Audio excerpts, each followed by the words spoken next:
நம்ம தோட்டத்துல பயிர் செஞ்சிருந்த மக்காச்சோள தட்டுகள் எல்லாமே கருதுகள் விளைஞ்சு, தட்டுகள் காஞ்சு இன்னும் 1 வாரத்துல அறுவடைக்கு தயாராயிருச்சு. அதே மாரி நம்ம வயற்காட்டுலயுமே நம்ம மக்காச்சோள தட்டுகள் போட்டிருந்தோம். அது எந்த அளவுக்கு இருக்குன்னு பார்த்துட்டு, அப்படியே வயல சுத்தி பார்த்துட்டு வந்துரலாம்னு நானும் வயலுக்கு கிளம்பி போயிட்டேன்.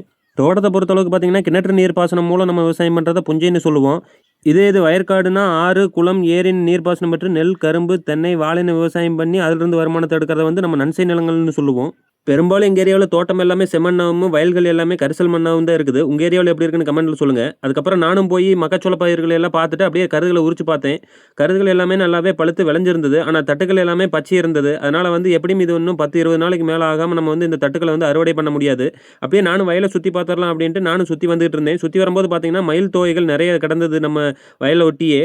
அதையெல்லாம் எடுத்து பார்த்துட்டு இருந்துபோட்டு எனக்கு அது இன்னும் பெருசா தோணல. ஏன்னு கேட்டீங்கன்னா, மயில்கள் தான் இப்ப நமக்கு பெரிய இடர்பாடுகள் கொடுக்குது. காக்கா, குருவிகள் தொல்லையும் கூட கம்மியா இருக்குது. ஆனா மயில்கள் தொல்லை அதிகமாயிருச்சு.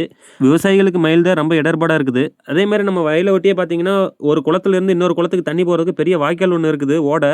அந்த ஓடையில பார்த்தீங்கன்னா, பில்லுகள் பூரா மூடி கிடக்குது. இனி மழையே பெஞ்சு தண்ணி வந்தாலும் அந்த வாய்க்கால் எப்படி போகும்னே தெரியல. அந்த அளவுக்கு மூடி கிடக்குது. அது எல்லாம் சேர்ந்து தான் கிளீன் பண்ணணும். அதுக்கு சம்மந்தப்பட்டவங்க யாருமே எதுவும் பண்ணல. அதுக்கப்புறம் நேரா நம்ம வயல் கிணத்துக்கு போயிட்டேன்.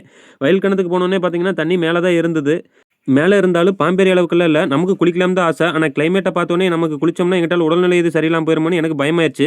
அதுக்கப்புறம் நம்ம பக்கத்து குளத்திலிருந்து பிடிச்சிட்டு வந்து விட்ட மீன்கள் எல்லாம் எந்த அளவுக்கு பெருசா இருக்குன்னு நானும் கிணத்த பார்த்துட்டு இருந்தேன். மீன்கள் எல்லாமே நல்லாவே பல்கி பெருகி இருந்தது. நான் பிடிச்சிட்டு வந்து விட்டது ஜிலேபி கண்ட மீன்கள் தான் அதிகமா கொண்டு வந்து விட்டுருந்தேன். நம்ம பிடிச்சிட்டு வந்து விட்ட மீன்கள் இத்தனை பெருகிருச்சு அப்படின்ட்டு நானும் சந்தோஷப்பட்டுக்கிட்டே நானும் கிணத்த விட்டு கிளம்பிட்டேன். போறப்ப பார்த்தீங்கன்னா, ஏதாவது பச்சை கருதுகள் ஏதாவது இருக்குமா என்னன்னு நானும் தேடிக்கிட்டே தான் போனேன். பட் ஆனா இருந்தாலும் பார்த்தீங்கன்னா, அந்த அளவுக்கு பச்சை கருதுகள் எதுவுமே கண்ணுல தென்படல. ஏன்னா கருதுகள் எல்லாமே காஞ்சிருச்சு.